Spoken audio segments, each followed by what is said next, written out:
जय श्री राम दोस्तों আপোনালোকৰ ভালনে মোৰ ভালে আপোনালোকও ভালে থাকক হে ভগৱানৰ পৰা প্ৰাৰ্থনা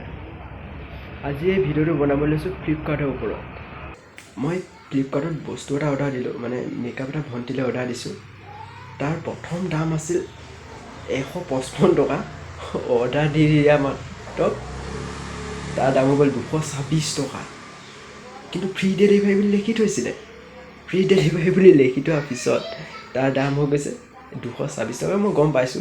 ডেলিভাৰী চাৰ্জটো লৈ লৈছে আগতে 40 টকা 60 টকা তেনেকৈ ডেলিভাৰী চাৰ্জ লয় কিন্তু ফ্ৰী ডেলিভাৰী বুলি নেলেখে এতিয়া ফ্ৰী ডেলিভাৰী লিখি তেনেকৈ বস্তুটো মানে মানুহক বস্তুটো বিকাশ সিস্টেম মাৰ্কেটিং সিস্টেম এটো তেনেকৈ বস্তুটো বিকি দিছে তেনেকৈ মানে বাই ফ্ৰী বুলি কৈ কোৱা বস্তুটো মানুহতে ল'ব ফ্ৰী ডেলিভাৰী দিছে তাক অৰ্ডাৰ কৰি দিয়ে দাম বাঢ়ি যায় তাৰপিছত এতিয়া হোম ডেলিভাৰী কাৰণে চাৰ্জটো লৈছে লওক কিন্তু দেহি না জেগাত দেহি তহঁতি বস্তুটো জেগাত কিন্তু বস্তুটো নিদিয়ে সিহঁতি আজি মোলৈ এজন ফ্লিপকাৰ্টৰ পৰা ফোন আহিছে দাদা আপোনাৰ অৰ্ডাৰটো আজি লাষ্ট ডেট আজি অৰ্ডাৰটো আপোনাৰ আহিছে আপুনি হেনো মেলামাটিৰ পৰা আহি লৈ ল'বে মোৰ ঘৰ বগীয়া সত্ৰত মেলামাটিলৈ 2 কিলোমিটাৰ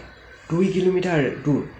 এতিয়া মই কেনেকৈ যাওঁ 2 কিলোমিটাৰটো যাব লাগিব ইফালে হোম ডেলিভাৰী ফিজ চাৰ্জটোতো লৈছে ফিজটো লৈ লৈছে তাৰপিছত মই কৈছোঁ বোলো যেতিয়া হোম ডেলিভাৰী সেইটো লৈছে আপোনালোকে ইয়াত দিয়কহি ন কিন্তু মই হেনো যাব নোৱাৰিম হেনো তুমি আহিবই লাগিব হেনো বোলো আহক এতিয়া আপুনি হোম ডেলিভাৰী লিখি দিয়া থৈছে সেইটো বস্তুটো দিয়ক কিন্তু নিদিয়ে সিহঁতি তাৰপিছত মোক কৈছে তুমি হেনো ডফলাটিঙলৈ আহা ডফলাটিং তিনিআলিলৈ গৈছে মই যেতিয়া ডফলাটিং তিনিআলি পাই যাম হেনো তোমাক ফোন কৰি দিম কিন্তু সি তথাপিও ইয়ালৈ নাহে মই তালৈ গৈ আনিব লাগিবই মানে ফাইনেলি মেকআপ বক্সটো আহি গ'ল কিন্তু ভণ্টিক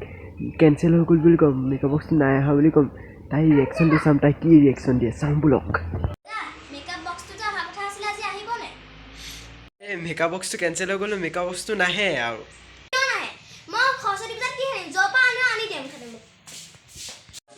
মই ক'ৰ পৰা আনি দিম ছাৰ কেঞ্চেল হৈ গ'ল মইতো নাজানো এতিয়াতো তই নালাগে খান্দিব মেকআপ নখনাকে থাক ন অ'কে কেঞ্চেল হৈ নাই যোৱা এইটো আনিলোঁ ল মোৰ কথা ভিডিঅ'টো লাষ্টলৈকে চোৱাৰ বাবে থেংক ইউ প্যাৰ সে বলো ৰাধে ৰাধে